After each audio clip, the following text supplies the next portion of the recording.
cruelest rule. Every night my dad made us vote on which family member deserved to sleep in a real bed and who had to sleep in the metal shed outside. And if you refused to rank your own mother and siblings from best to worst, you automatically got the shed. Dad sat at the head of the table with his stupid clipboard, reading out our names like some sick game show host.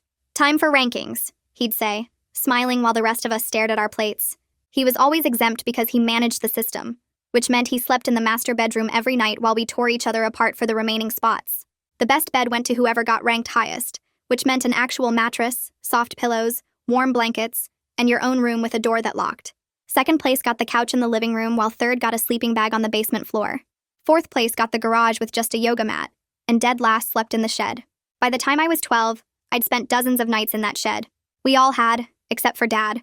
One night when I was 13, all my siblings ranked me last because they were pissed I'd lost my shoe and made them late for school that morning. The metal floor burned cold through the gasoline-soaked blanket while rain hammered the roof like gunshots.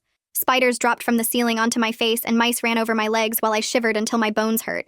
The rankings destroyed us in exactly the ways Dad wanted. My brother Yutef sabotaged everyone else constantly to look better by comparison. He'd hide homework, break things and blame others, start fights right before dinner to make someone look bad. Once he put sugar in Mom's gas tank so she'd miss work and look irresponsible to Dad. She spent 3 nights in the shed while her car got fixed, and Yutef slept soundly on the couch. Playing nice never worked because someone always needed a scapegoat to avoid last place. Good grades and finished chores meant nothing when the alternative was freezing on metal flooring.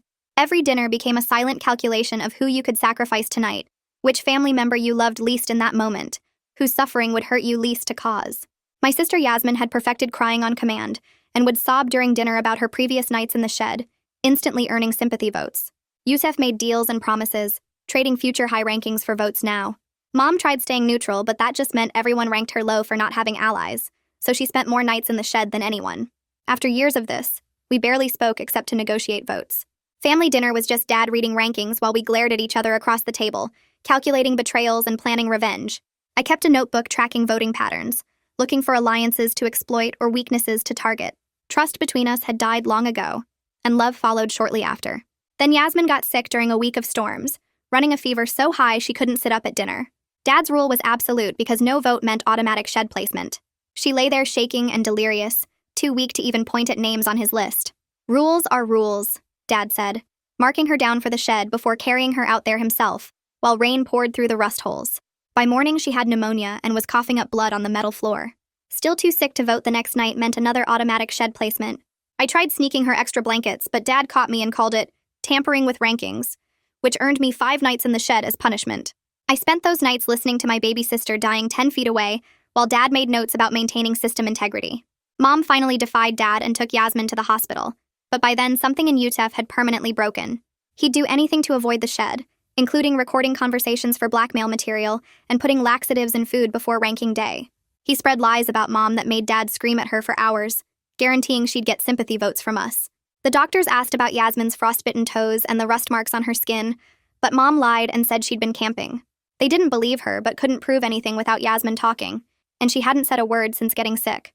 Dad punished Mom with 2 weeks straight in the shed, and she came back thinner and quieter. One night, Dad announced a new development in his system. The shed wasn't the bottom anymore because he'd dug a pit behind it with just dirt walls and a tarp on top. "For whoever ranks last starting now," he explained, visibly excited about his innovation, "the shed will be for second to last. Progress." Yusef immediately volunteered to dig it deeper in exchange for immunity from last place for a week, and I knew we were completely lost. My brother was literally digging a grave for his family members to sleep in just to avoid it himself. Mom had given up entirely, automatically ranking herself last every night with a defeated smile. Yasmin remained too weak to vote properly, which guaranteed more shed nights. The pit was almost finished, and tonight someone would sleep in dirt. I stare at the hole behind the shed, dirt walls packed tight and the blue tarp stretched across the top like some kind of twisted camping setup.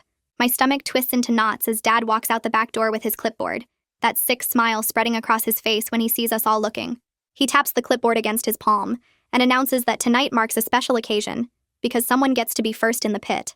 Yasmin sits slumped at the kitchen table inside, barely able to hold her head up, and I know if she can't vote again, she'll end up down there in the cold dirt. I make myself a promise right then